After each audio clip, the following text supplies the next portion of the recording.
Hello and welcome to Talking Dogs on a Monday. Of course, we are talking all things Sporting Press Online Edition Irish Oaks. I'm not sure about the online edition. I prefer the Sporting Press Irish Oaks, but that's what it's called. So let's get stuck into it. We are joined, of course, by Frank Kiernan of the Sporting Press, who is going to run his eye over the action over the last weekend. And of course, we might take a glance at the quarterfinals coming up next Saturday. I'm also joined by the Exile Dub, as always, back from a short sabbatical. Tommy, you're with us again. Frank, good to see you. I think it's safe to say, looking at the four quarterfinal draws, that it's a very, very hot Oaks.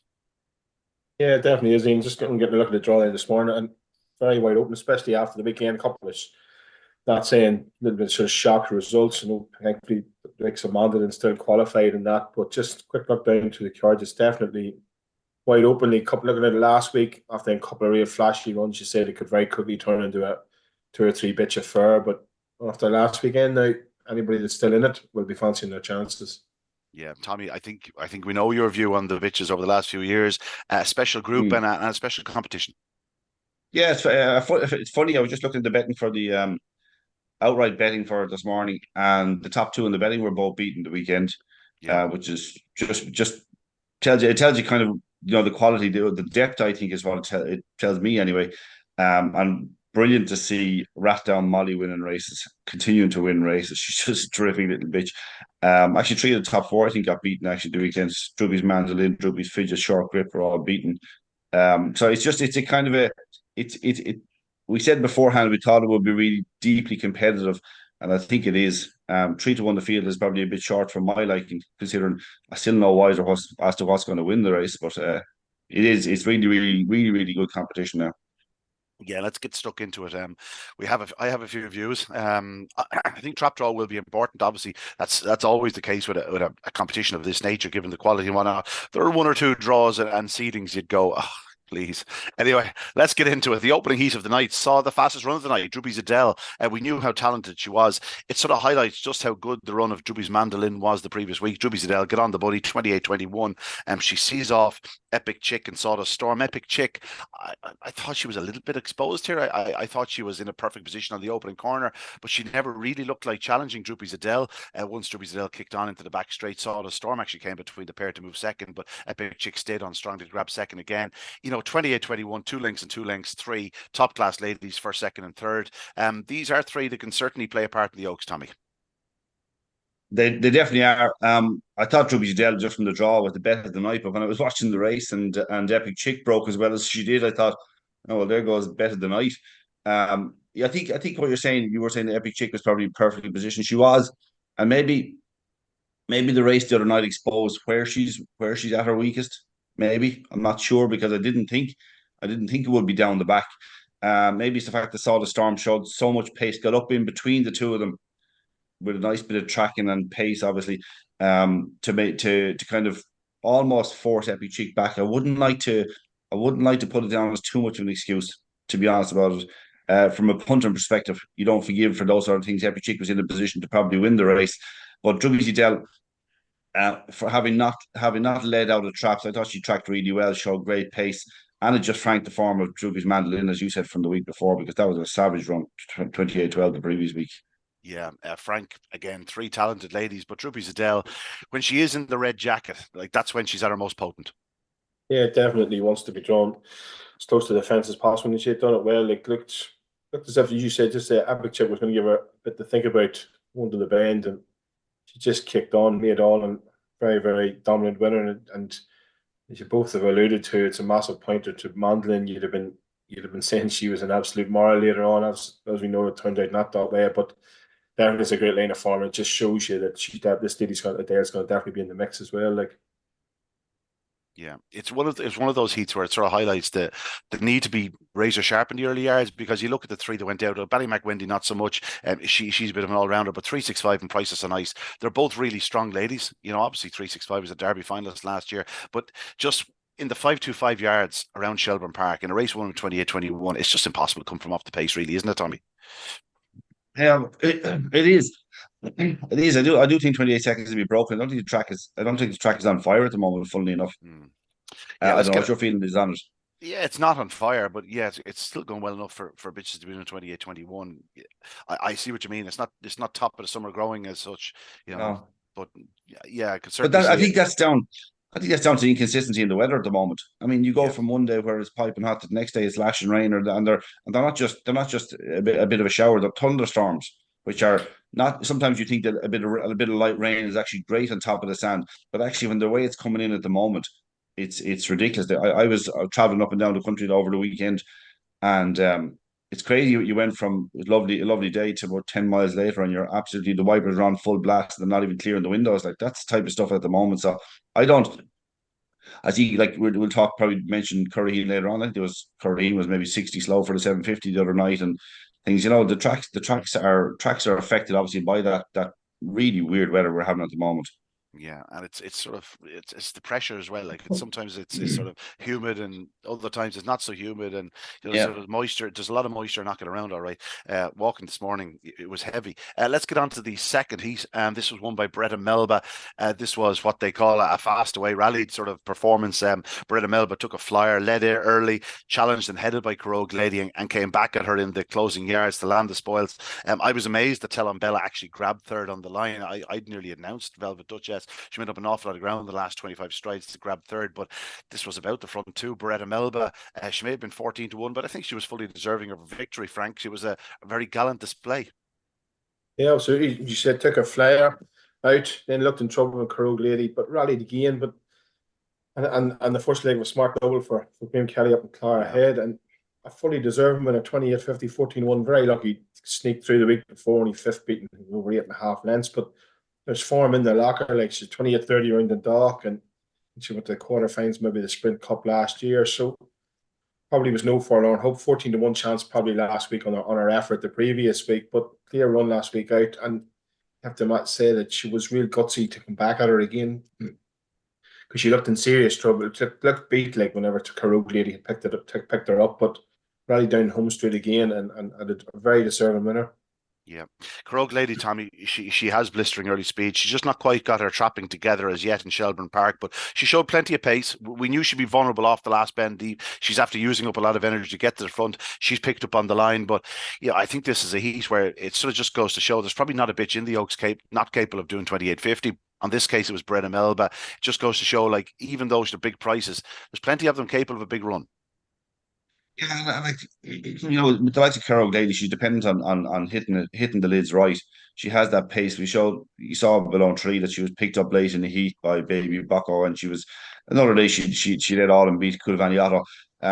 She has loads of pace. I actually liked her attitude. I liked a lot about the performance of Carol Daly, having missed the kick and having to battle and go around the outside. It's probably costing you a length and a half, maybe even up to 2 lengths, having to do with the way she did it, trying to get around the outside. She's only beaten the neck. But Beretta Melba, as Frank said, the ability is there. If you look at actually 28-30 in Dundalk, you've got 28-42 almost twice from Carrogue Lady down in Tralee. Like, these are really fast bitches. You said it, 40 a bitch at 14-1, having that on her CV. Like, I mean, that's the depth of the competition in. Yeah, Telon Bella was back in third spot. She again needs to find her trapping boots. She sort of impeded on the opening corner because she just couldn't quite get there. She actually stayed on well to grab third in the line. I would say Velvet Duchess, looking at her the last 2 weeks, if you look at her 28-18 around Limerick, I'd say she came in season then. I'd say she was in around her season dates then. I'd say she's probably only coming back to herself. I think, it's unfortunate for them. If she'd stayed in, we would have seen better from her week on week, but she's out now. She was short-headed, I'm afraid, for fourth spot. But no, a good winner, Brenna Melba, and as Frank alluded to, a great start for Graham Kelly, who later completed a wonderful double. Move on to Heat 3. Dealish Nora, bitch I'm a big fan of. I thought she ran very well here. She does like the inside. Obviously she didn't set the pace. Flasser went up very fast, but Dealish Nora was always in the right pitch in second spot, and you just suspected that if she got through at the third bend, unlike the previous week when she's cut off by Mustang Sally, she sort of forced her way through on this occasion, and once doing so, she went on to win in 28-42. I've no doubt there's a 28-20 in her. There is most nights they're going to be one in front of her. I think that's the issue going forward. When it gets really, really hot, I just don't know if she lacks that yard early. But I'll tell you what, she's running very hard. She had a great card in the UK, and she's running very well in Ireland, Tommy. Yeah, and to be fair, she probably lost a couple of lengths at the first bend. She just got a little bit of a bump as she tried to squeeze through along the inside. I always think when a dog or bitch, or like when they can accelerate the way she did down the back, to seize that position, because she could have been in a lot of trouble again at the third bend, but she actually had to show quite a bit of pace to get up there. I think when they can do that, there's a bit more in them as well. 28.42, yeah, I definitely take 2 or 3 lengths off that and think that that's a fair run. Frank, she's the one you'd be taking out of the heat, no question. Yeah, without a doubt, 28.42, have a decent clock coming from off the pace, and as you both just after saying, you can definitely shave a good bit off that with a better start. And I alluded to if the track gets a little bit quicker over the next couple of weeks, but you've also highlighted the fact too that she's always likely to have something in front of her, and you always imagine at some stage, get down to the nitty gritty, it gets tighter. It's going to just be a little bit harder to come from off the pace, but she's going to be hard to keep out of the hunt with that style of running, and definitely can go quicker. Yeah, high view treat, a typically strong running display by her, running on very well for second spot with Jerry, for Jerry and Dolores Merriman. He often gets one into the latter stages of the Oaks. He's had Oaks finalists in the past, and who's to say high view treat can't just continue to sneak through. She's certainly been doing plenty of work from halfway, picking up the pieces. Flash Array, there's a lovely turn of early speed. She's an April 22. She's won 6 of her 18 starts now. Lots to like about her. She'll win loads and loads of races, but she is vulnerable to the likes of Adela Schnorr, something with that little bit of X factor, but she ran well. She qualifies in third. Moving on to Heat 4. This was a hot contest, certainly on paper, and indeed it turned into a decent contest. But in the end, Let's Go Bubbles, who was sent off the 4-5 favourite after a really eye-catching run the previous week. You knew Lincoln Legacy was the very likely pace setter, but she is just a touch short. You know, she's doing 28.87 the other evening. She just doesn't quite get home. She had blistering pace to halfway. Ballymac Run actually ran on well for second spot, but Let's Go Bubbles was always in a lovely position to challenge Tommy, and you know, it was sort of inevitable down the third bend that one of Let's Go Bubbles or Ballymac Run was going to pick up Lincoln Legacy. As it was, Let's Go Bubbles was staying nice and wide, lovely racing line around the outside, and she took it up and went on to score. She's a half sister of Susie Sapphire. She's a little bit different in her racing style, but she's very talented. Yeah, it's a funny race. I think Lincoln Legacy and maybe Scooby Countess, they clipped, I'd say, third bend there between the last 2 bends. They kind of, I think Scooby Countess was going for a run along the inside and got forced to check badly. It probably cost Lincoln Legacy. I think she seemed to drop her hind legs maybe ever so slightly. Let's Go Bubbles is obviously seriously fast. She had a 600 win last year, didn't she? I think she might have beaten yeah. She beat the good dog of Michael Donovan's. Right Hope Beach. Yeah, right. Beat Right Hope Beach X over 600. Not too many can say that. She's seriously fast. She was a semi-finalist in the Christmas Oaks, I think, as well. And that was red hot, actually. If you look back in semi-finals, she got knocked out, and it was a red hot contest. So she was entitled to do this. I have to be honest, I thought she'd do it a bit more impressively when she led. Would that be fair? You thought she'd stretch on further? Yeah, I did. Yeah, second one's very strong, Ballymac Run. You No, know, no, if you actually, there's a further 2-link gap back to Lincoln Legacy. So she's put 4 links between herself and Lincoln Legacy.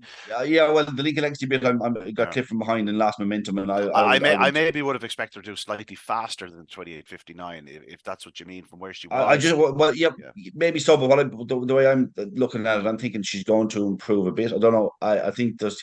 Even though she has had a good bit of consistent running this season, I just think she's better than she's shown at the moment. I think she's capable of a good bit better. She is strong, Frank, but she will have her vulnerabilities. Now, the fact that she's a wide seed will certainly aid her, because she'll have her draw every night. But, you know, she's only sort of third into the third bend in this contest. She'll be in hotter heats. Yeah, definitely. And she was set a great lane by Lincoln Legacy, but I just scribbled a note there this morning. It always looked likely that she would pick her up, like once she was in striking distance of her. I know Lincoln is 28.30 around Cork and a couple of 28.40 runs around Shelbourne, but she does just look that little bit vulnerable. But as you say, Let's Go Bubbles definitely going to, a bit like Adela Schnorr from the previous heat, she's just going to find that little bit tougher, especially when you're trying to come from off the pace. As you go another round, it gets that little bit tighter, a little bit less room for her, especially if those real fast pitches are out in front. They're a little bit harder to come from. She's a little bit more of a target. DM at 28.59, it shows, if the race, something Lincoln Legacy gets a little bit further clear of her, or a bitch maybe of who stays it out better, she may not just have picked her up as readily. And that's probably a little bit of a vulnerability there as well, that it's always going to be a big ask over this 5-2-5 trip to come from off the pace, but definitely going to be thereabouts. And as you said, top 6, she's going to be guaranteed her berth every night. So that's going to give her a little bit of a chance to stay in the mix. Yeah, Ballymac Run will be looking to sneak through a round or two more. Lincoln Legacy, obviously the same. If you have one of the real early speedsters, you want to be avoiding Lincoln Legacy. I don't know whether she'll win an Oaks or not, but she could certainly get into the final. But I'd have Operation Dundalk written all over this one. She looks natural for the 400 yards, Frank. Her only line of sprint form is a qualifying trial 16:40 around Clonmel. I'd suggest she do far faster now. Yeah, you'd imagine she's already pissed out and gone. Didn't the mother go to the final of the Oaks as well? And yeah, a similar sort of style of running, just sort of. I'm not saying the 55 was a little bit too far, but just maybe didn't quite see it out. But definitely, and McGee family have a first smart record in that sprint cup, so you'd imagine that they probably are eyeing that one, even though Paddy will be travelling from Tipperary on this occasion. But yeah, definitely the way she's running, you'd imagine it should be right up her street. Yeah, the Paddy moved to Tipperary for love, was it? Did. What else would take you to Tipperary? This is a bit harsh, Tommy. Bit harsh. Tommy moved to Cork. That's worse. And I went to Leeds. I was dragged to Cork. What I'm talking about. But anyway, I was moved to the leafy suburbs of Dundrum. Right, Heat 5, the Sporting Press Online Edition Irish Oaks, and I made Short Grip my bet of the night, but again, she just didn't quite flash out, Tommy. She has loads of speed, she's loads of pace, and she's probably a bit unlucky. Of all the bitches to get out in front of you, you don't want to Lucky Julie there. As it was, she left the door open off the last bend, swinging very, very wide. Can you believe there was a debate whether she should be a wide seat or not? I think she's absolutely nailed on where she is. I think Jerry Mealy made the absolute correct call with her. But a Lucky Julie, 28-28, she's so impressive. She was second in select stakes. Obviously, she could producing against the dogs and the bitches. I didn't know if she could go to the corner as well as she did here. Short Grip, I feel, will probably reverse that form at some point in this Oaks, but they are two top quality ladies that could easily make a final and indeed could win a final. She's in the best possible way, meant in the best possible way. She's bizarre, Lucky Julie. She really is. I mean, I didn't see her leading or anywhere near leading at the first bend the other night, but her speed wobble, actually, it's in the Curry essay, and after Augusto Rodanga beating in the Tattersalls Gold Cup, Aidan O'Brien said he took a bit of a speed wobble coming down the hill. If he wants to see speed wobbles, have a look at a Lucky Julie. It's not even swinging wide off the last bend. She swung wide on the bend. She swung wide actually around the crown of the bends and actually came quite tight off the last bend and then moved middle to wide, not even wide off the last bend. It's bizarre where she got the speed wobble the other night. If she could do 28-28 doing things like that, what could she do in a straight line? I mean, she's got untold ability. To do 28-28 is just a huge run. I don't look at the race and go, Short Grip wasn't this, or make excuses for Short Grip. Short Grip was beaten by a terrific bitch, a bitch of immense ability. Short Grip ran a fine race in defeat, but as you said, Ian, if a Lucky Julie's out in front of you, she's going to give you a gap at some stage. She's going to give you a bit of space at some point. By God, you're going to have to run to catch her. Funny, I'm watching it back here again, and I could have sworn it was off the last bend, but no, you're right. Sort of, if it was between the last two bends, she started to move back, and as she's coming back into the home straight, she nearly cuts off Short Grip, who's forced then. She nearly does. Off. She comes tight. Yeah, she comes quite tight. And if Annie on Fire hadn't been there on the opening corner, Short Grip may have well been through on the inside of a Lucky Julie. Very interesting, Frank, but I think it's safe to say two very talented ladies, first and second. Yeah, two smart ladies, and Short Grip. But the excuses. I thought maybe she took the slightest little tip at the first bend, but not enough to derail her, and say she got every chance again coming off the last one. Lucky Julie moved wide, but very hard come from behind, which is doing 28-28, no matter how much of an opportunity presented. And even you say Lucky Julie seemed to cut back in after coming off the bend. It's almost like she fears to the inside, as you said, and then force Short Grip wide. But once she's done that and steadied again, where it sort of got close, she just pulls away again and quickly puts sort of 3 lengths between them again, and she's definitely going to be. The two of them, you said, definitely could be in the mix, but Short Grip, just needs to start flashing out a little bit. She's a smart lady, but there's probably a little bit more in her as well. And I see the two of them may be paired up together this weekend. So you're alluding to the fact that there might be a reversal. This could be the weekend to do it. But definitely, as Tommy says there, it's going to, if that lady, what would you do if she had stayed a straight course and kept a bit of business last week? She could easily have won by 6, and you could have shaved her maybe now two or three lengths off the clock. Yeah, she's doing 16:03 to the third bend, 12:28. Sorry, 28:28. So like what she's doing, 12:25. Throwing away that bit of ground, like she's very strong and lucky Julie. Like we saw that in Select Stakes. She absolutely hammered home. Yeah, there's no question she's a huge engine. Again, how often will we see her leading around the opening corner? I think we're far more likely to see Short Grip leading around the opening corner, but whereas previous outings in Shelbourne Park, she was so natural at the boxes, just didn't quite get it right the other evening. Like she does a 2:03 in the opening round, but flanked by flying starters on that occasion. 2:10 the other night. I thought even to the eye it looked a bit slower, but yeah, the sectionals are probably running a little bit hotter than they were this time last year. But no, two very talented ladies. Annie and Fai was back in third. She was sort of forced to check her stride in the opening corner and didn't find an awful lot home. Sober Sparkle just failed to qualify. It was a hot contest. There was only five of them. Ballymacpeat was a non-runner, but no, the top two were very, very good, very talented. Moving on to Heat 6, and Frank, we'll let you start here. Tommy's already mentioned her, Rathdown Molly. What a star she is. She's very difficult to pass with in front, but Droopy's Fidget did all she could. She tried her best. Door closed her at the third bend, and then off the last bend, when you think she's ready to line up another challenge, they're sort of on the same racing line, and Fidget had to move to the side. I'd say there's nothing between these two ladies, but as we alluded to last week, Rathdown Molly just seems to be arriving at the right time. I think there's still better to come for her. She's clear that she's coming out of season and she's improved week on week. And who's to say she can't improve further? Like she has 28:25 on her card, 28:12 around Cork. I could see her doing 28:12 by the end of this Oaks. That'll put her in there as a leading contender. Oh, absolutely. He's a really classy individual and some good form in the book last year, like won the Christmas Oaks and no more deserving winner after getting a final in Irish Sprint Cup and run up the Gold Cup at Shelbourne and stuff. Well, so she fully deserved that last year, and she seems to, as you said, coming back to herself now. Winning the race, obviously, again, Fidget last week was early doors. She got out front. She nailed the inside position, and that was enough. She probably turned the guts of a length in front, and that's what she's held out. You said Fidget did challenge, had the door closed at the wrong time, and still. Just sort of lady, I just think she still take a lot of passing to Rothwell Molly, even if Fidget had got up her inside at the time. She's gutsy. I don't think she'll go down without a fight, and she's definitely in the mix. I was impressed with the effort of Born to perform back in third. I thought she ran a great race from a couple of tricky positions, looked in all sorts of bother. Then she too sort of had the door shut and coming into the third bend. You're waiting for nearly drift back to fourth or fifth and out of the race, but rallied again down the home straight to get within two of the front pair. And she's probably one for the notebook, but yeah, you couldn't fault Rathdown Molly's effort. But like we said, the form's in the book. She's a classy lady, and class is permanent, and she still seems to be able to do it at the highest level. Yeah, you mentioned Born to Perform there. It was a hell of a run. Like I did a double take when I was doing the report the other morning to see, 2 lengths back to the third. They seem to be an awful long way clear into the third bend, and for Born to Perform to come from fifth spot to qualify in third as close as she did. And this lady, we've seen her going fast in the past. She's clearly, she after improving considerably from her opening round effort.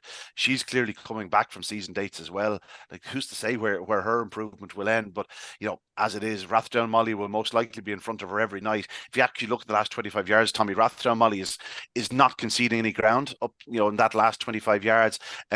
It's a runner up, yeah. Yeah, it's very impressive, Rathdown Molly, in terms of her early speed and her pace and power, but it's her attitude that's the most impressive thing about her, isn't it?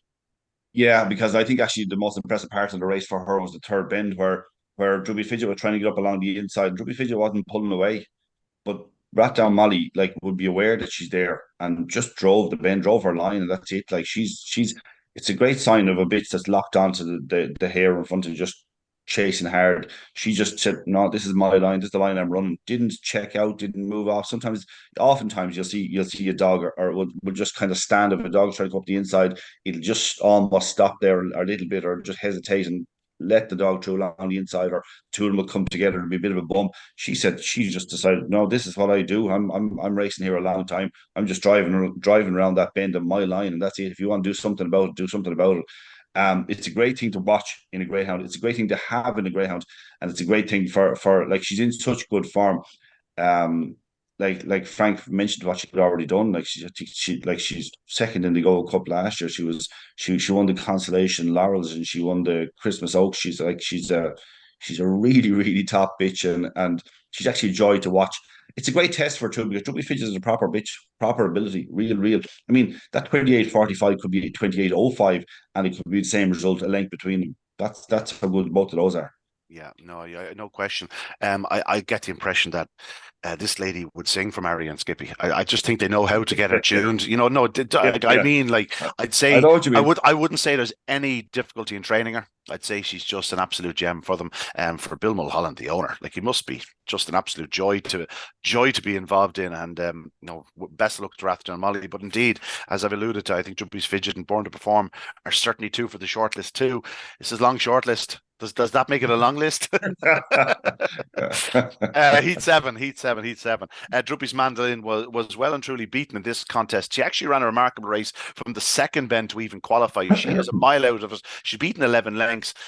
Yes, Mustang Sally is a middle seed, and she's absolutely mad for the fence. If this was in the UK, it would have been just taken off of the seeding, but it doesn't happen as much in Ireland. I would suggest that she's a middle because they feel she breaks much better from the middle. And she's very hard to contain in the early yards, but she's going to cause hassle, through the remainder of the competition for as long as she stays in. If she doesn't go out, she could well be in an Oaks final the way she's running. She's improved week on week, 28.42 the other evening, but she's out of trap 5. She's straight to the rails, and that's where she stays.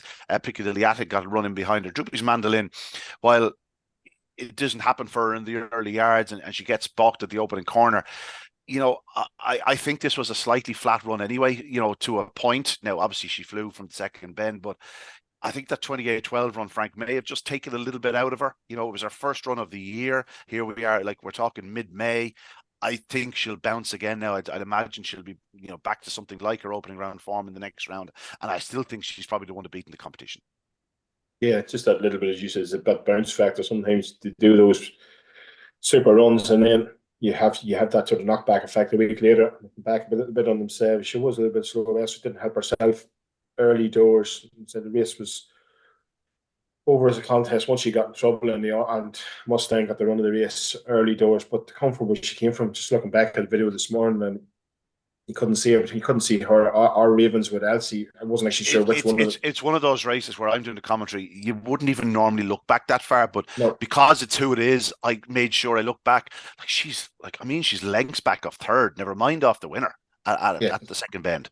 Yeah, because it's first second, I didn't know which one of them nearly went furthest to the wall, because the two of them went out completely out of the picture. You say they're nowhere to be seen for second bend down to the back straight. So to have weaved her way through there just goes to show the touch of class that she has.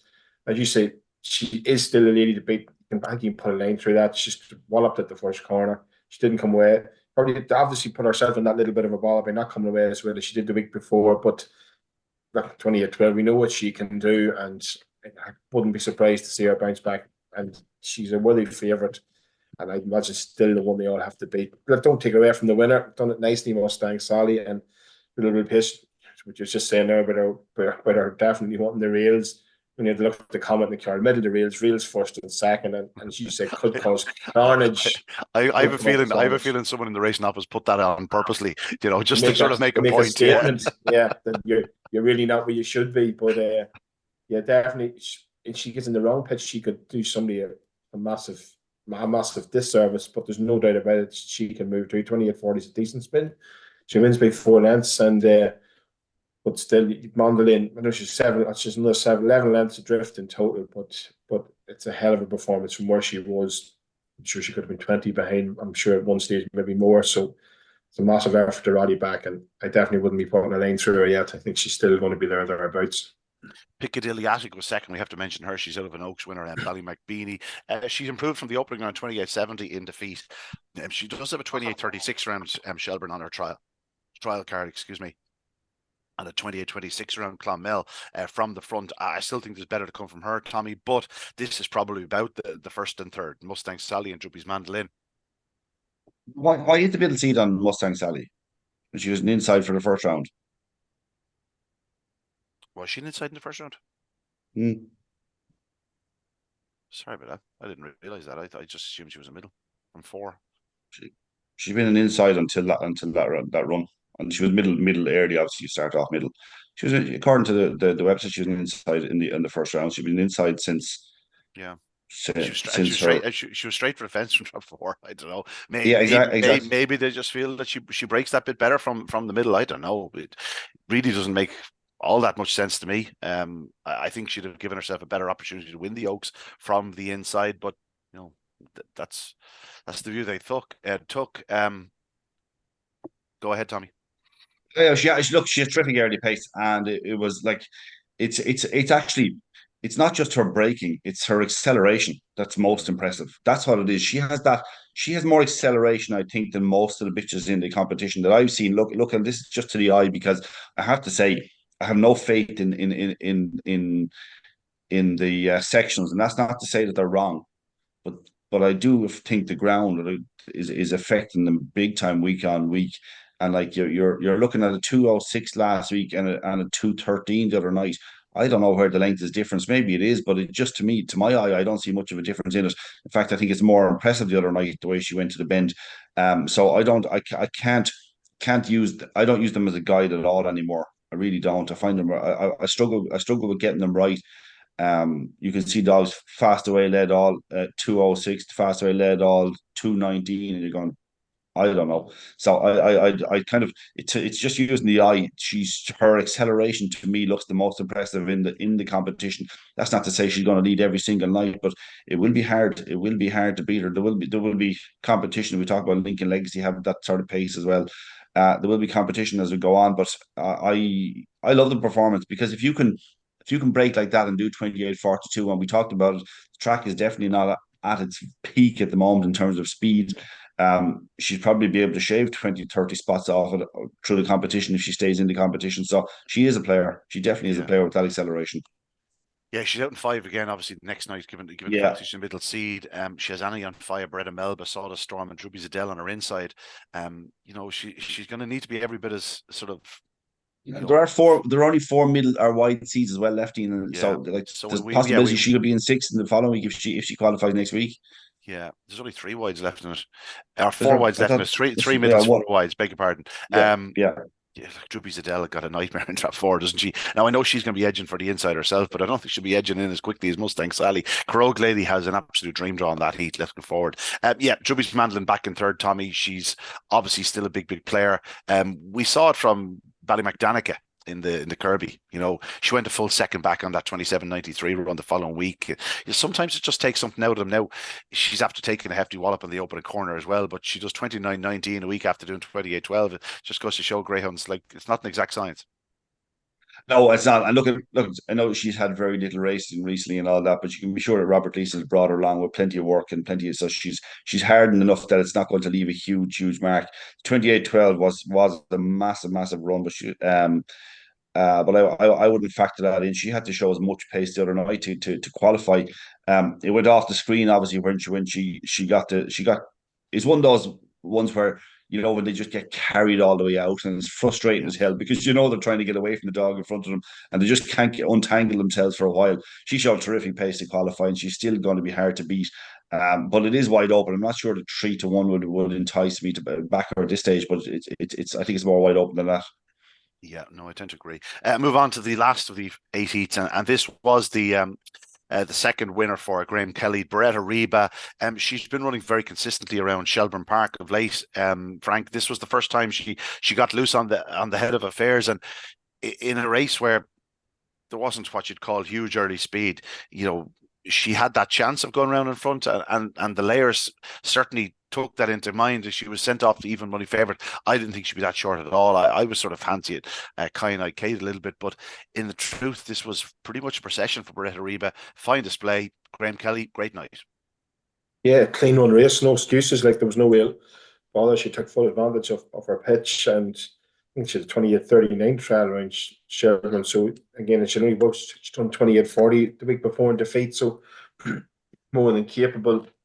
And so got the flare early doors and done it well from the front, and real decent effort. Like, she was never looked in any bother once she took the opening corner in front, and ended up putting 4 lengths between herself and Chelsea Pot, and a really good winner on the night. They have a nice double, 14-1 at evens if they took a little bit of advantage. And I'd say there's not much between those two bitches on their best of their form. Like, but that 28.39 trial was think it was last November. So it's a decent spin, and she sort of mixed it into Dundalk in that sense, and then that could be starting to her, but she'll probably want to be on her toes now again to go into as the competition gets a little bit hotter now as we go forward. But deserving of her place in the quarter final and that effort last week and the run in the opening round. Yeah, she's a nice type, Tommy, Beretta Reba. Like even when she's beaten, she's never beaten far. On this occasion, she got loose early, and that was that. Chelsea Pat is she's a good yardstick, for Shelbourne Park form. She's her best of 28.61, but she's always thereabouts. And the fact that she's doing a 28.69 in defeat suggests the track wasn't all that far back. I would suggest it's probably a career best run from Chelsea Pat in defeat. So you could nearly take 20 off it and say a 28.50, 28, 50-ish run from her. So. Yeah, fine display from Chelsea Pat in second, because she ended up like she was going to be beaten by Kyan Kate, who turned much closer. Kyan Kate flew home the previous week. I thought she was a touch disappointing. Look, there's so many things with bitches. It could be maybe the start of the season or anything, because maybe there was a slight weakness in the performance, which is not like her, because she has been in superb form and she's been run over 600 yards and everything, and she stays really, really well. Generally, she'd be picking them up late. So maybe, or else it made me come away thinking maybe Chelsea Pat had run a really good race, to be honest about it, because I was like you, I was kind of watching in behind, because I thought I felt the race was probably over. So I was watching in behind and saying, well, Kyan Kate definitely get up for second place. How close will she get to the one in front? That's what I was looking at. And then I was thinking Chelsea Pat, because she's sticky. The winner, in fairness, you have to say something about the winner.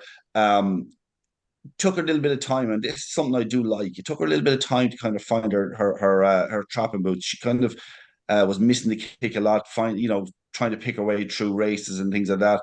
And I think just in the last few weeks, she's starting to find a little bit of consistency at the traps, which was bound to bring her forward in terms of what she's achieved. And I just wouldn't be surprised if there's a bit more to come because of that. She just seems to be finding that level. I love when they're given plenty of time to kind of come along. She's January 22. She's obviously old enough now, 2.5, but she's not raced in a she's not extensively raced. She's still entitled to be improving. I just would like that. And I think, yourself, when bitches go on a bit of a run and start to improve, you don't know where it's going to end. I think she's just a genuine improver. Yeah, just keep an eye on Druby's avatar. She may have gone out in fourth spot, but she showed pockets of pace. She flew into the third bend, forced a check. It was only her third official start. Obviously, she was involved in the Void race in the opening round. So yeah, keep an eye on her just going forward. We'll jump into the quarterfinals very quickly, gentlemen. We know Frank has to go. The opening quarterfinal, we're talking about Beretta Reba. She needed her trapping boots going forward, but she certainly will in this contest. Lincoln Legacies in 1, Beretta Reba's in 2, Druby's Mandolin in 3, Rat Molly in 4, Piccadilly Attic in 5, and 6, Epic Chick. Well, straight away I'm looking at that going, Piccadilly Attic is going to be a very big price and perhaps the hottest contest of the Oaks thus far. Lincoln Legacy go up fast. Druby's Mandolin can go up fast. Rathdown Molly will go up fast. Epic Chick won't be far off them, you'd imagine, and Beretta Reba could be sort of a similar sort of position as Epic Chick into the corner. It's a very hot contest to start with, Frank. It'll be hot, and just quickly looking at Heat 4, and you take either two of them as an Oaks final, but definitely that's going to be a real interesting battle out of the corner.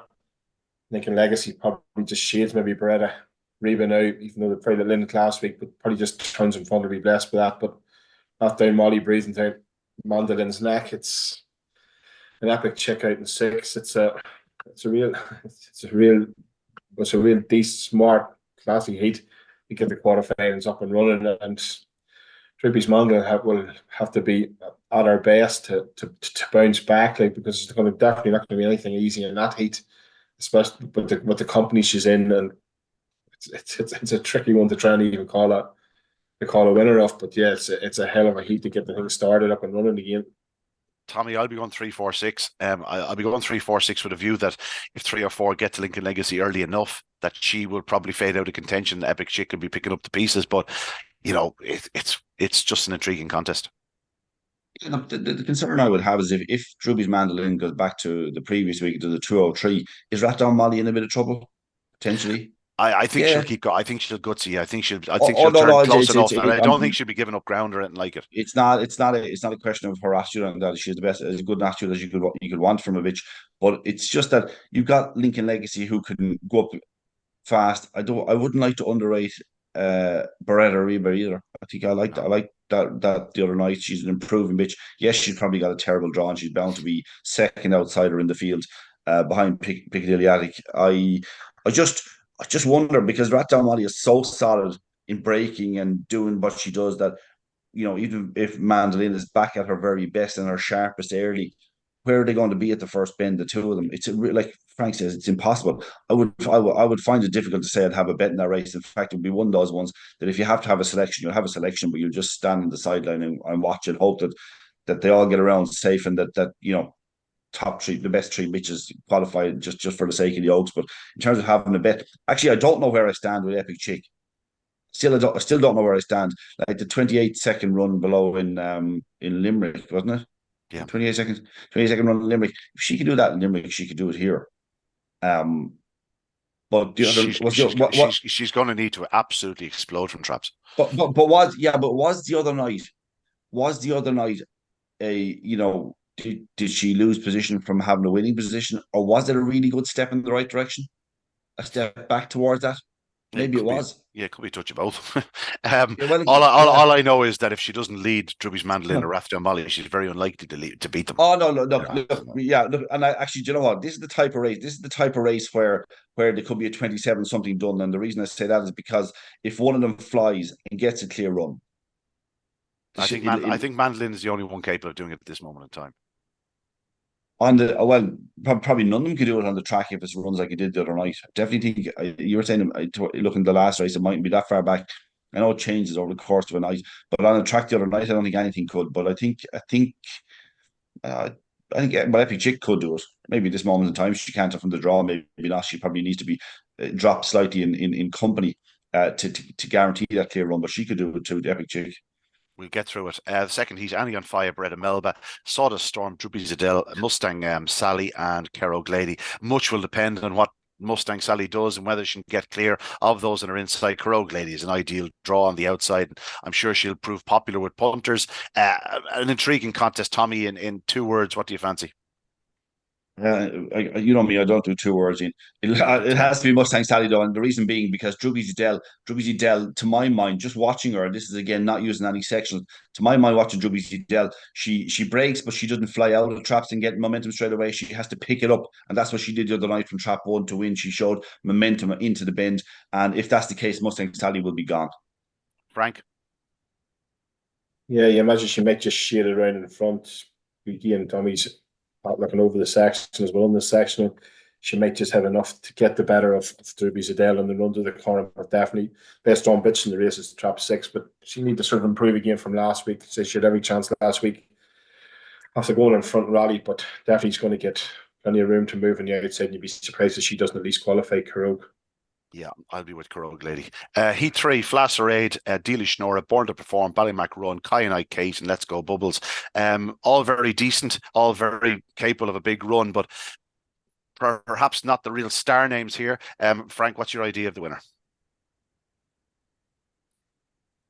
Yeah, again, you probably have to give Bubbles every chance. Just a game where she's strong, she has her pitch going to be fun, but she will probably need to improve a little bit on the clock. Because Kyanite Kate, maybe those runs in the 600, maybe they've just starting to take their toll. And I say earlier, it was taken by the run of Born to Perform, but again, she's probably going to find it tricky to get to the course. She's probably going to be in a similar sort of position as she was last week. She's going to need a little bit of luck and running again, but she certainly showed the gears last week that she'd get in the mix. But I just won the trap draw and give the nod to Let's Go Bubbles. Tommy? Probably with Let's Go Bubbles, although just wondering, can Dealy Schnorra lead the top early? I'm not so sure. Born to Perform tends to maybe edge out ever so slightly, stays that kind of 3-4 line to the bend. It'll probably give Dealy Schnorra a little bit of space. Will it be enough to clear the top? I'm not certain. For that, I'll go for Let's Go Bubbles. Yeah, I'm not sure there would be a shock result in that contest. I will be keen to see what price sort of Born to Perform is on the night. It'd be interesting to see how quick she can go. And on to Heat 4, Droopy's Fidget, Highview Tree, Tellon Bella, Chelsea Pat, Short Grip, and a Lucky Julie. Obviously, the eye is going to be drawn to 1, 5, and 6. Droopy's Fidget with an ideal draw. Should lead up Highview Tree. You'd imagine probably have enough to lead up Tellon Bella and Chelsea Pat. And then it's a case of whether Short Grip and Lucky Julie can get around in front of her. I'll be certainly siding with Short Grip here. I think I'd back her at a relatively short price. I think if she does a 2:03 or 2:04, I think she'll go around in front, and I think we'll see a 28-second run from Short Grip. Tommy. Maybe you'll be right, Ian. Yeah, it is a cracking contest. I think you've nailed your colours to the mat. You think that she's going to reverse previous form. She has that early pace. Druby Fidget has a great draw though. Don't know what to make of Lucky Julie. Immensely fast, but where will she be this time at the first bend? I don't know. Can't guarantee that she'll be up where she was the other night. Look, it's probably 1-5-6 in some order. I'd probably just shade. I'd give the top another chance. Fidget. Frank. Yeah, you might just be with you. This will be a third run back now at Shelbourne. She'll have the feel of the place, and she might just do enough to get to the corner in front. And Lucky Julie's going to steer wide. I'd say we can level the score up at 1 apiece. Yeah. Anyway, Frank, I believe you have a tea time in half an hour. I've only had to log back in there and do work, but if only I was that lucky. If only I was that lucky. Frank, thanks again. A pleasure Thank as you. always. At Great Oaks, just before we let you go, what's your idea of the winner? Probably would have said Mandolin at the start, and I've always been a fan of Short Grip since last year, since the juvenile derby and stuff, and she used a hell of a performance in that. She runs the track well, and now maybe that she's got. So this is a third run back on the thing. If she can get back to winning this way, this week I'd be inclined to side with Short Grip. Just say I've been a fan, and it was a little bit disappointing to see her beaten last week, but says she must come back off the short, quick loader runs in Limerick as well. She'd run well, and maybe it's just a case of finding her feet again back at HQ, and they go with Short Grip. Good man. Tommy? Yeah, I look at the prices. Have a quick look at the prices of Mandolin at 3-6, 6 is Short Grip. I mean, she's twice the price of Mandolin. You definitely have to side with her as a bit of value, because even though it's not a certainty to win her heat next weekend, Short Grip, she looks a certainty to qualify, and that's all you want at this stage. You've wrapped on Molly at 8-1, smashing bitch. Druby Fidget 10, 12's Druby Zedell, 12's a Lucky Julie. Like some of those I couldn't fancy. I don't fancy Druby Zedell 12-1, tricky draw. A Lucky Julie is, probably going to be in the final, and might need a little bit of luck in that. She's always a type that's going to be a reasonably big price in a final because of her style of running and the fact that she's going to concede early. So I think probably Short Grip at the value, but I'm not bowled over by the prices. Yeah, if you give me an offer of 3-1 or 6-1, Mandolin or Short Grip, I'll go with Short Grip every day of the week. If they're both the same price, I'd probably just favour Mandolin. But Short Grip has a bit of a revenge mission on. Like she was beaten by the brother, Druby's Flightline, in the final of the juvenile derby. Maybe she's going to try and get one back on the family against Mandolin in the Oaks final. Who knows? Wouldn't it be great if, let's say, 6 of the top 8 or 10 in the betting went to the final? Would be absolutely guaranteed at just a classic. Let's look forward to it. Frank, we'll leave you go. I know you're late. You have to get your golf shoes on and whatnot. And we'll talk to you again. Mind yourselves. Good luck, then. Thanks, Frank. Thanks, Frank. Bye-bye.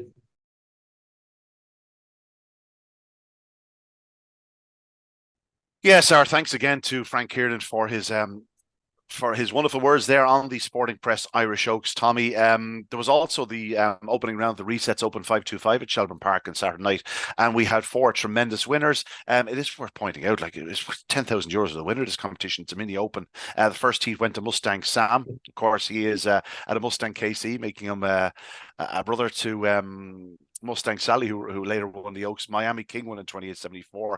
Nisfarn the Bolt won in 28.63. Barefoot on Fire was a close second there, but got his card held for one trial. I don't know. I thought it was a bit harsh. And Farney Chime in the last of the 4 heats. Well, this fellow's just been in unbelievable form. He got loose early and won well by a half length in 28.69. A good little competition, Tommy. It's good to see these dogs that are probably a yard or two behind the very best getting their chance. €10,000, nice pot.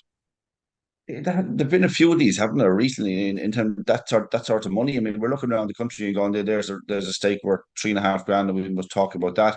And then you kind of come to a competition like this, you can nearly neglect it, and there's 10,000 in it. There's definitely money in the game at the moment, anyway, which is obviously a great thing to continue it. I'm just watching that heating again, the third heat of that mini open.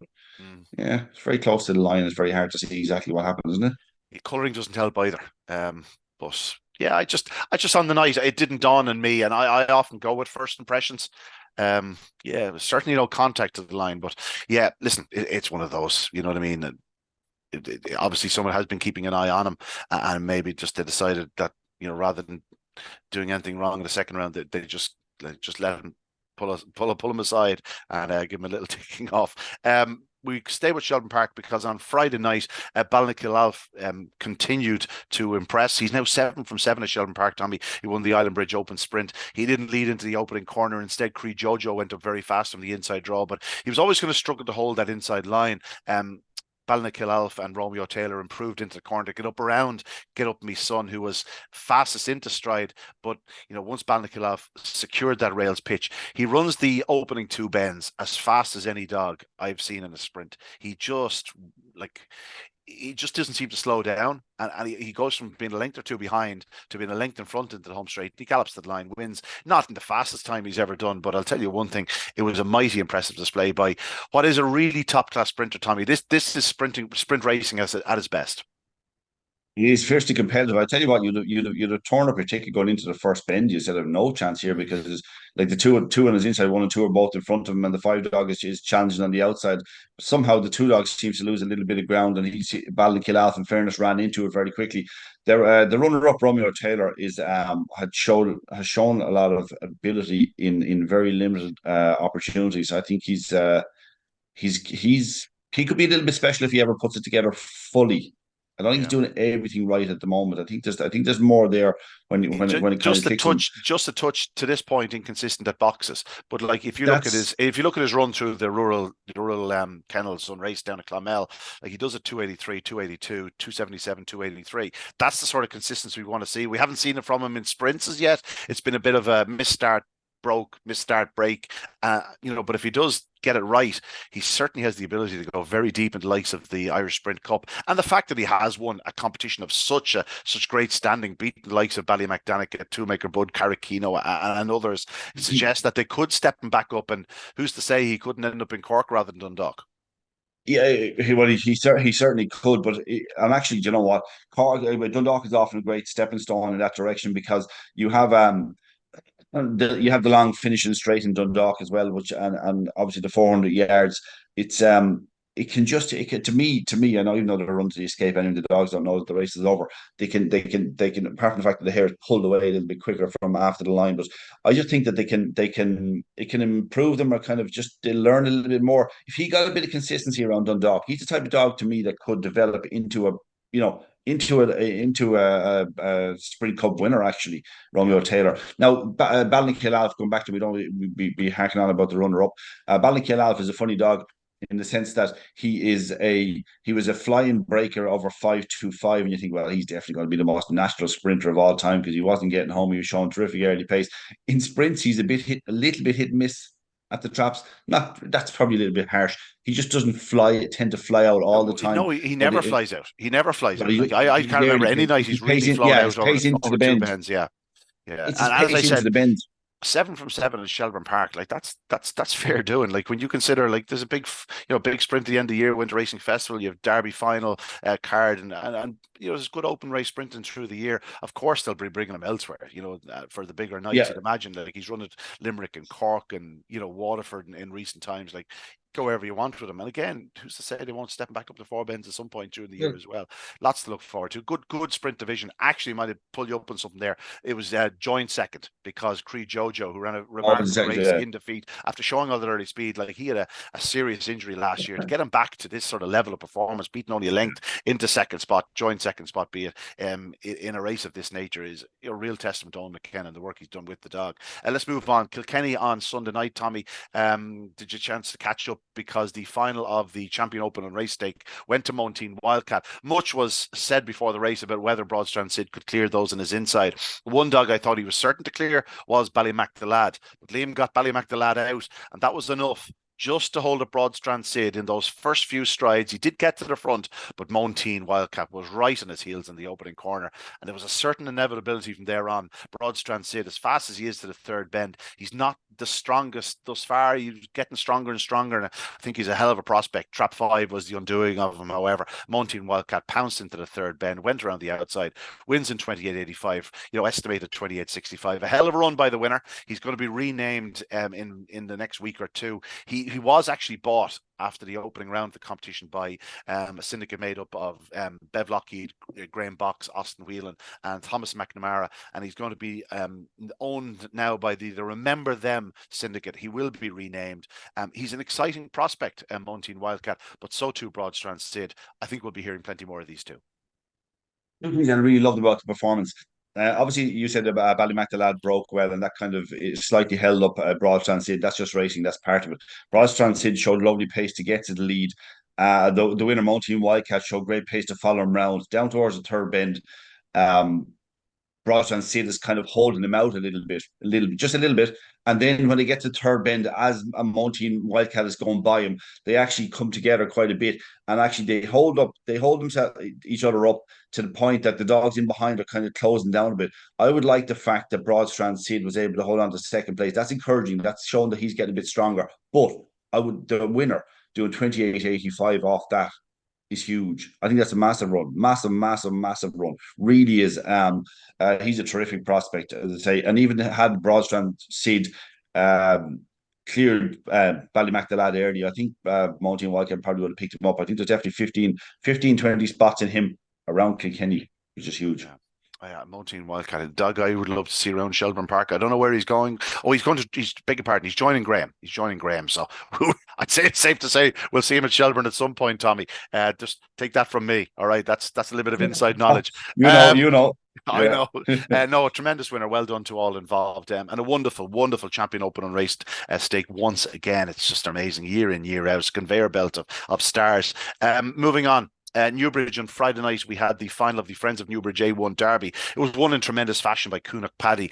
Congratulations to Barry Clancy. He's getting a real tune out of this dog since he came back from the UK. He's shown loads of ability in the UK, but I think he's suited by the bigger sort of tracks in Ireland. Newbridge really suited him. He improved through the competition, wins in 29.90, storming home yet again. It was one of those competitions where it seemed every single race in the competition was won by something coming from off the pace, but no, a tremendous performance by the winner. Coonock Paddy landing the spoils. Well done to Graham Ash, Sean Gresham, and trainer Barry Clancy.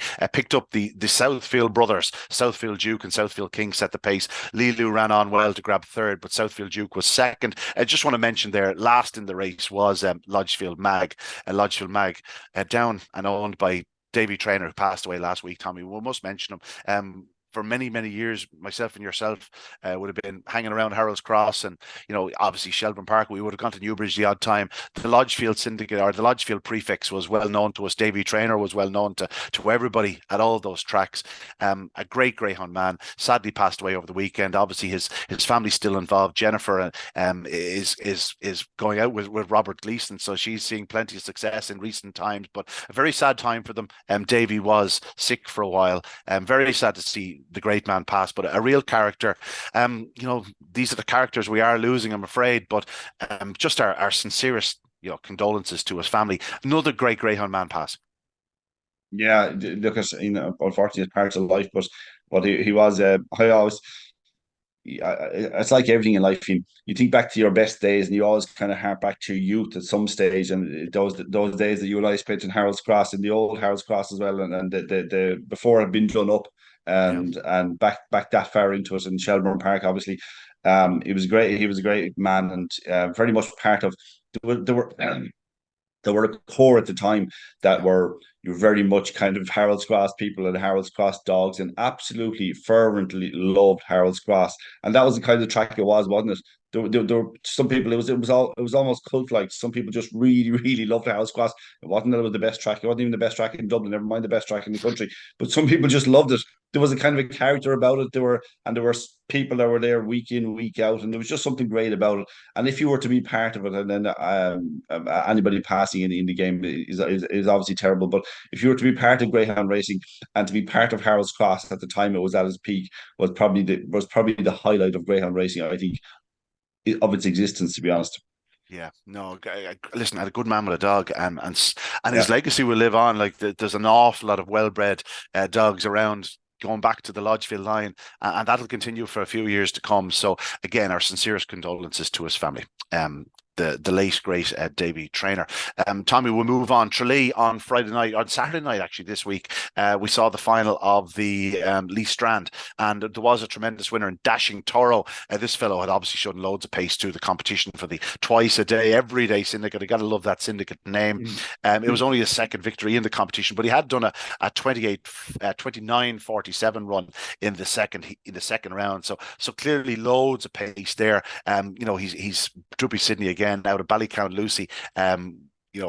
Like a good breed. We've seen plenty of them in the last few years, but storming home to pick up cheap sandwiches, a fine display, and yet again a Lee Strand that there are dogs beaten in the final that we will see more of in the years ahead. Like in the UK, they sort of don't get this. We're talking about this A3 competition every year, and just look at the names that have come out of it in the past, including Joyful Tidings, who went on to win a Derby. That's the sort of dogs that can come out of this competition. Dashing Toro is very fast, but I think two or three of those in behind are very quick too. I think it's the circumstances too. So sometimes it is when a dog can be stuck in A3 for things have gone against it, whether it be held up in training. Not so much with the Lee Strand. It's amazing how often they arrive with some serious sprint form, and it's a case of we had this fellow on the sidelines for the Lee Strand. Yeah, no, they do quite a bit of that too. But maybe the best name in the competition is Cheap Sandwiches. Who named their dog Cheap Sandwiches? Fantastic. Brilliant. You gotta love it. A couple of another good winner, and we're going to move on to Cork. The Deadly Kennel 750 was in Cork on Saturday night. Tommy, you alluded to earlier on. Very wet conditions. The track was very slow. I think it was conservatively rated 60 slow. Like when 2 for 1 got loose in the opening heat, Ginger Brentban, who had gone very fast the previous week, couldn't pick him up. I suspected it was a much faster than a 42.04 estimated. Like I would have put it down as a 41.64 estimated. So I think you could nearly take it a second off it. A fine display for 2 for 1 in the opening heat, but the second heat, 2-0 Charlie. This fella has been a revelation and stepping up to 6 bends. What is he now? 1, 2, 3, 4, 5, 6, and he had another early run. He's now 7 from 7 over 6 bends. And to be honest, Tommy, he hasn't even looked in danger on any one of these nights. He's won by his last 6. He's won by 9.5, 7.5, 11, 3.5, 6.5, and he came from behind to win his first start to Kilkenny by 2 lengths, and then earlier on he won his first 750 around Shelbourne Park by 4 lengths. So, like, this is a dog who just looks an absolute natural over the 6 bends. And it's what you're saying is the remarkable thing about him is that he has it. He seems to have it everywhere. He seems to be able to get away and effectively stay away without looking at any stage of a race that they're going to come at him, which is really remarkable. And that was the kind of a hot heat. He's as you say, he's 7 from 7. He beat when he was past one night. Led in a 750 or 725, whatever it was. He Kinturk Road is the dog he beat. Yeah, do you know what I mean? So it's not like he's been picking his way through soft 750s. He certainly hasn't. I mean, he's been in a different grade. 42.21 is probably it's probably a monster run, to be honest about it, in the conditions. What I've noticed about his card, if you look at his card, he's improved for every run over the 6 bends too. He improved all the way through Kilkenny to a point where he did a massive run, the final of 40.37. He does a 42.02 in his first look at Cork over the 750. He had run there before over 5.75, but he then does a 41.57 on the clock in the second round, and then the other night, like, it's down as an estimated 41.61, but I think we're both thinking that's closer to a 41.20 or 30 than it is 41.60. He's going to take a hell of a lot of beating in the final because apart from being very strong and very powerful, he's also pretty sharp. He's made every inch basically in his last 5 starts over the 6 bend trip. again, The only concern you'd have is that the conditions being the way they were, and it being the 750 race, that it might leave a mark, and then you can kind of get a funny result in the final. But yeah. he's in 4 in the final. He should. It doesn't seem to be a problem to him. Nothing seems to be a problem to him, to be quite honest about it. I can't see any other result apart from the fact that unless it's left a mark. I think he looks, to be quite honest about it, and not being harsh on the other greyhounds. He looks different grade. Yeah, he certainly does look different grade. Obviously, On the point, sorry, go ahead. just on the point, we do need to do something about it. I know there are excuses and there are reasons why. We do need to get competitions and stakes, heats and rounds put up straight away after racing again. The one for Curraheen is there, in fairness. Just looking at it now for the final. But when you're looking at Shelbourne Park, is where most of us are focused on and looking, and you see the next round of the competitions on, and there's no card up for it. It looks really poor. There is a period of the year where there are problems with. I think it's something to do with the resets or something like that, and they have to force something through, and it can't generally be done till the Monday morning. I don't know. It causes hassle because Shelbourne Park has always, over the last few years, certainly been very good at it. Yeah. It just seems to have slipped the last 2 or 3 months, but I think that's more because of problems in regards registration of dogs, and you can't just put them straight back into the system, put the form up. They're depending on sort of a little bit of help elsewhere. And it's incredibly. Yeah, it's frustrating. It's no question.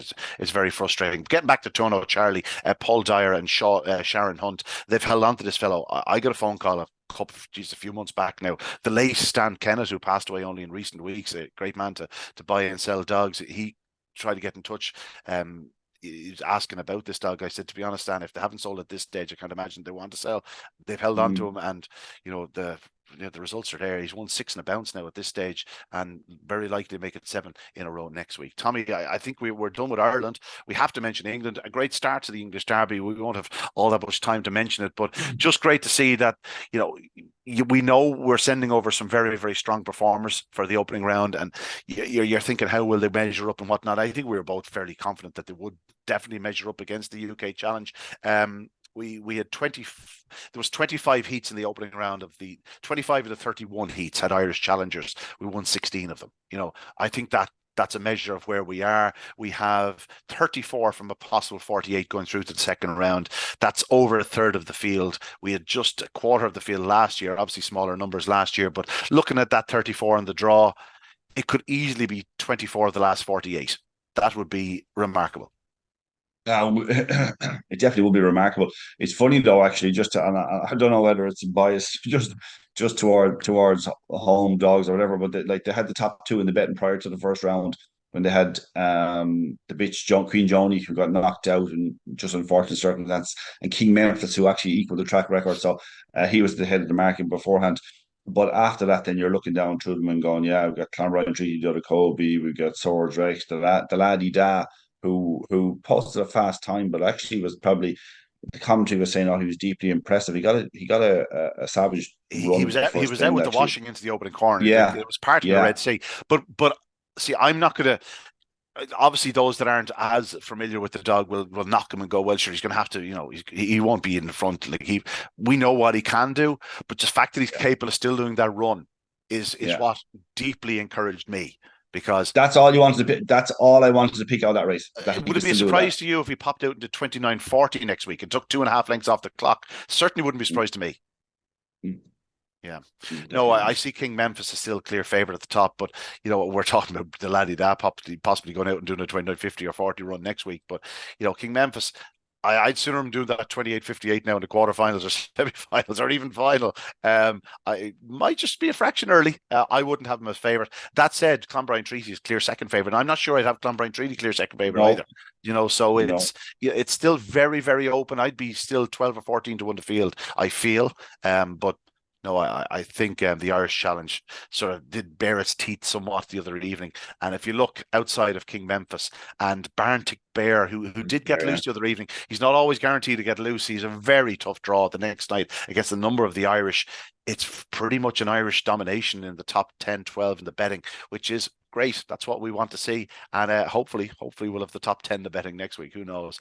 Tommy, great racing to look forward to, of course, in Toasted, but so much to look forward to here in Ireland. It's like we're in the height of it at the present, but very much the Sporting Press Irish Oaks is centre stage at present. We look forward to 4 wonderful quarterfinals. I think at this stage, no matter what bitches go through, it's going to be a cracking Oaks. It is. It is. A standard is there, and actually, you know what? It's pity. Like, take nothing away from the Oaks, but it's pity that some of the bitches went across the water for the Derby and that, because like it could be even better. I mean, we have a vintage crop of bitches in the country for the last 4 or 5 years. I'd say maybe slightly more at this stage. We seem to be talking about it forever. But it doesn't really matter that some of them went across the water. Fair play and best of luck to them. But it's a brilliant Oaks. I'm still convinced we'll break 28 seconds during the competition. Yeah, well, there's certainly 2 or 3 capable of doing it. We'll see if, Yeah. if conditions allow and whether they can get the Yeah. start in. It's so competitive now with so much early speed around that the problem is getting to the front just quick enough to get clear run on the bunny. But it's certainly possible given the talent on show. That's it though. We've discussed an awful lot. No doubt we've probably forgotten a couple of bits and pieces. If we did, I'm very, very sorry indeed. But as you know, an awful lot to get through. And we finally got through it, Tommy. Again, my thanks to Tommy Lyons, the Exide Dub, and of course to Frank Kiernan from the Sporting Press, who continue as wonderful sponsors of the Oaks. Long may it continue. But that's it from us on this Monday evening. We'll talk to you next week. Hopefully we'll be talking about more success in Toaster, as well as 4 wonderful quarterfinal winners in the Sporting Press online edition Irish Oaks. But that's it from us on this Monday evening. Good luck, good evening, God bless.